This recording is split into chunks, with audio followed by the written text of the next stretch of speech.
Well, hello there. So I've just finished my own Predator pinball game, but I know, of course, that there is another Predator pinball game out there released by the Pinball Brothers. Now, I used to work for the Pinball Brothers. Well, more accurately, I used to work for Highway Pinball, who were then taken over by the Pinball Brothers. Now, I was supposed to continue working with the Pinball Brothers, but for some reason, our communication died away, and they went their way and I went my way. But it would have been interesting to sort of continue working for these guys.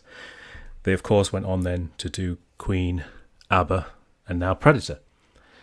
So the reason why I did my Predator was, these guys released Predator, so I thought I'll have a crack at it as well and see, and we'll compare the two. So there is no comparison, really. You can't compare a video game pinball to real-life pinball because they're just completely different things, completely different experiences. This game has major restrictions. It has licensing restrictions, cost restrictions, all kinds of restrictions placed on it. So it's unfair to compare it to the game that I created, which is completely unrestricted, unlimited access to the license.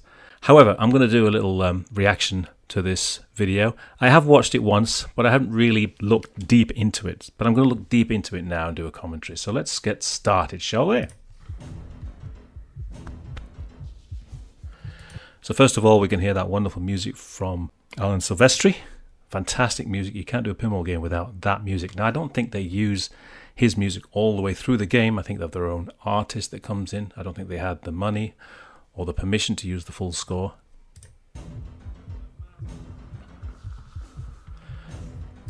Now, a lot of people have criticized the artwork. Now, I know that this artwork was created by Ulrich, and Ulrich, like me, is a graphic designer. He's not an artist. So you should never employ a graphic artist to do playfield art. It should be an artiste, somebody who can actually paint and draw and all that stuff that should do playfield art, not a graphic designer, because what he's done here is he's done the best he can with the restrictions. He obviously couldn't use Arnold Schwarzenegger, so he's just gone with what he had, and he has constructed something which is half decent, but it's not what people expect. This is a very expensive pinball machine, and it should have a representation of the movie, not this, which is okay. But I think a lot of people are complaining about that. But it's adequate. It's an adequate job.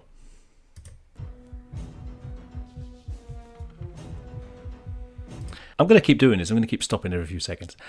The LCD screen here, which is what we introduced when we did when we did Full Throttle. So the first game that I worked on with Highway Pinball was Full Throttle, and we had this big silly screen on we had the screen in the playfield, and then we moved it to the back glass.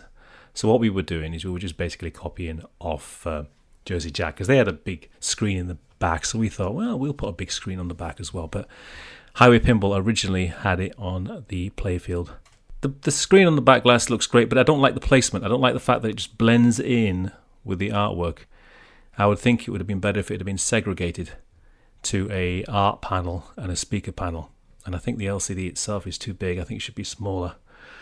But yeah, it's just stuck in there with nothing around it, so it doesn't seem right. And the speakers themselves are just blended in with the artwork, which I'm not a fan of. I think that would have been better if they'd have just done something better there, really. Make it look like a proper speaker.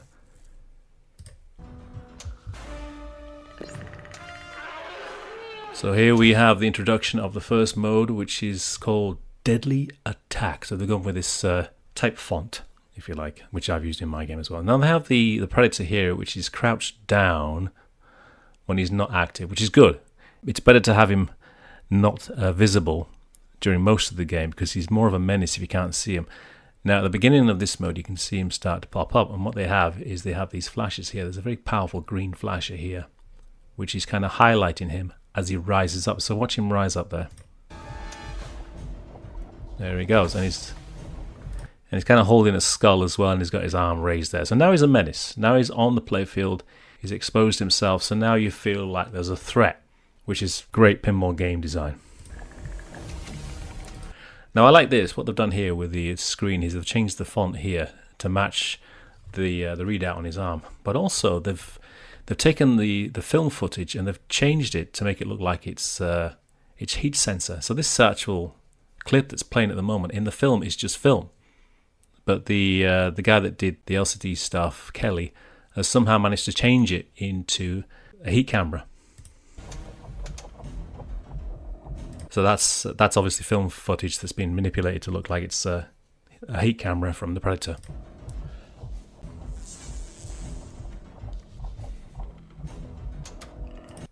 Now, I don't know why they've done that. Maybe they've done that because they couldn't have close-up access to Bill Duke, the actor that played Mac. So they've just cleverly done this. But they could have done that with Arnie as well. They could have done all Arnie's stuff and just made his face disappear and done him as a heat camera.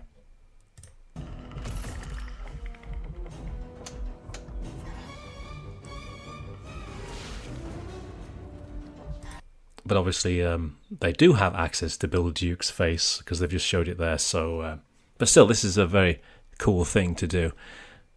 And you can hear the music there. The music cue that just played when he got shot was quite out of place. Didn't quite match the scene. It should have been something a bit more dramatic. But what you heard there was something which would probably be heard in something like a Jersey Jack game. It should have been something much more dramatic when he gets his brains blown out. So here we have the display of the characters that are in the movie. So you can see that there are two missing. We have Dutch Schwarzenegger who's missing, and also we have Billy who's missing. So Billy is not in this game at all, which is quite a big deal considering he is a massive character in the film. So to have him missing is quite a big deal.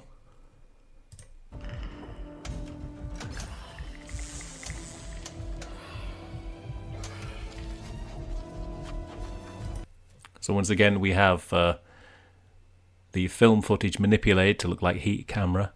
And I think this is Poncho this time. Poncho's about to be eliminated, I believe.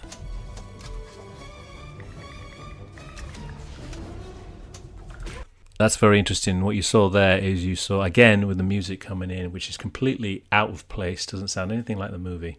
But they didn't use the sound effect from the film. See, when I did my game, I used the actual sound effect from the film, which is very powerful, but they didn't use it there, which is interesting.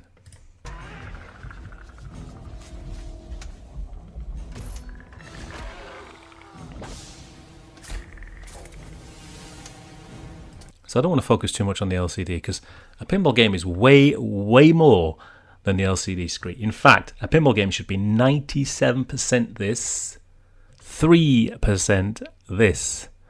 That's the ratio it should be.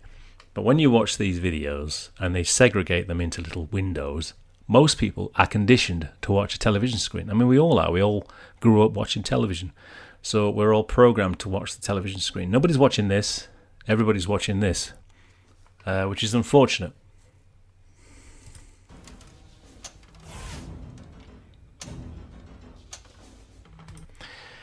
So again, I don't know why I can't hear the audio from the clip. The audio from the clip should be in the game. It's much more dramatic, and they've kind of muted it. Maybe it's just for this video itself. Now going to the layout itself, this is a wide body. I don't think this game needed to be a wide body. It's just a single film. I don't think it needed to be a wide body. They've got the Gatling gun there, or the minigun, which I used and put it in the middle here. I think that's the only reason why this is a wide body, because they wanted to squeeze that mechanism in. But yeah, I don't think this game needed to be a wide body at all. It could have been a standard body. But I do like the whirly-swirly. The fact that my game has a whirly-swirly and this game has a whirly-swirly is purely coincidental. When I started working on my Predator, they hadn't revealed the playfield. And I'd already made my mind up weeks before that I was going to use Lethal Weapon anyway, which has the whirly-swirly. In fact, it's got 3 whirly-swirlies on it, actually. But I love this camp. That's fantastic. I love the helicopter, of course. I love the Predator. I love this netting as well. That's completely unique. I've never seen that in a pinball game before. The netting that feeds the ball around here and drops it into the lane with the minigun. So it's a good layout. I like the layout.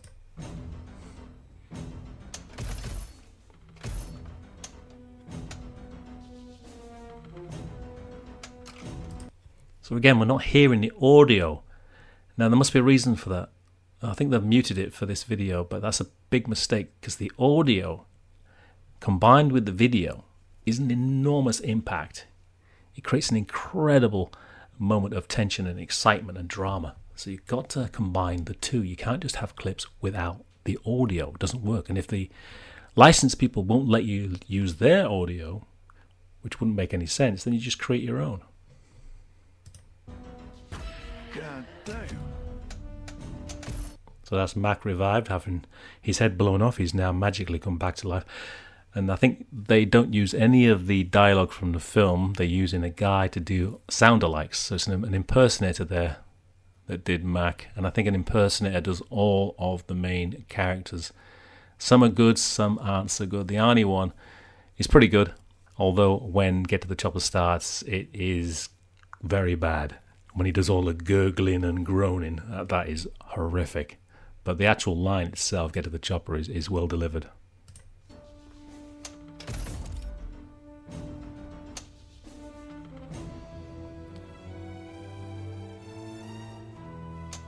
So what you're hearing in the background there is an in-house composer who's constructed music that sounds very similar to the film, but it's all in-house. So it's kind of familiar, but then it's not. Alan Silvestri is very difficult to imitate. His music just punches through the film, just punches right through. And that's why I love his work in this, and he did a fantastic score in Back to the Future, of course, as well. Bullshit. You ain't afraid of no man. That's a sound alike. It's actually pretty good, that. That's a pretty good impression.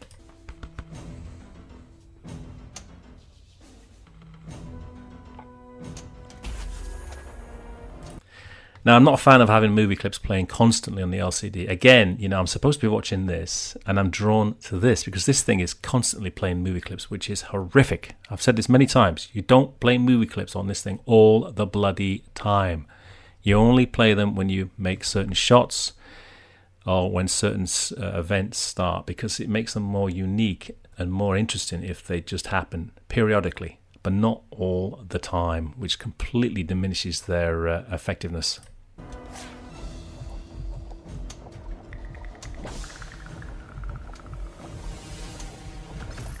So again, we're just back into this thing again, this loop. And, there's no sense of drama here at all. There's no sense of tension. There's no sense of any kind of fear for the creature hunting you. There's none of that. So far, it's quite a cold experience. A flat line is what I've described these games as, where it's just, there's nothing, there's no peaks and no troughs. It's just a flat line all the way through. The game feels the same all the way.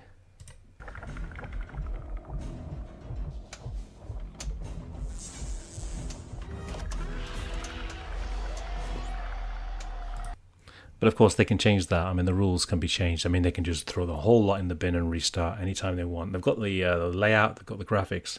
So code can be rewritten from scratch. They won't do that, but I mean, that's what they could do if they wanted to.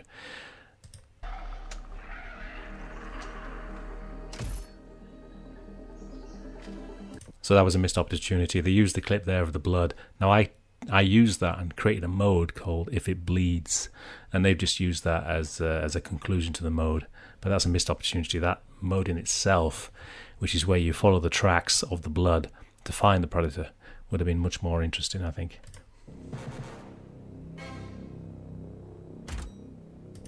The LCD animations are a bit of a mixed bag. Some are pretty good, some are pretty bad. It's a bit of a mixed bag, really. It's not as epic as a Jersey Jack game. It's probably on par with a Stern game, I would say. But yeah, nobody can beat Jersey Jack's animations.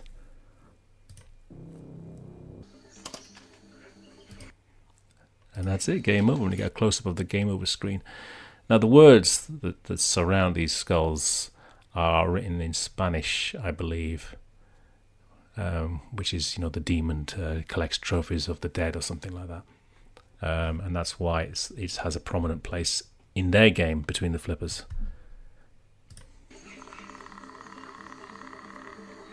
And that's it. So, a pretty decent effort. Would I buy it? No. Would I buy any pinball machine? No, I would never buy any pinball machine. They're way too expensive. Even though I've got the money, I don't have the space. I live in Britain. And in Britain, we all live in small houses. So I have got no room at all for one pinball machine. I could probably put a pin cab in my house if push comes to shove. You know, I've got a one in, one out policy in my house. Whatever I bring in, I've got to take out something of equal size. Otherwise, the house just fills up. But yeah, pinball machines are very, very expensive, very noisy, and I would never own one really. But this one is it's not bad.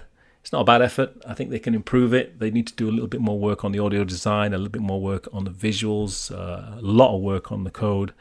But I think they can turn this into something quite special if they put the work in. Anyway, hope you enjoyed this video, and I hope that you get a chance to play this game and my game in the future. All right, toodaloo.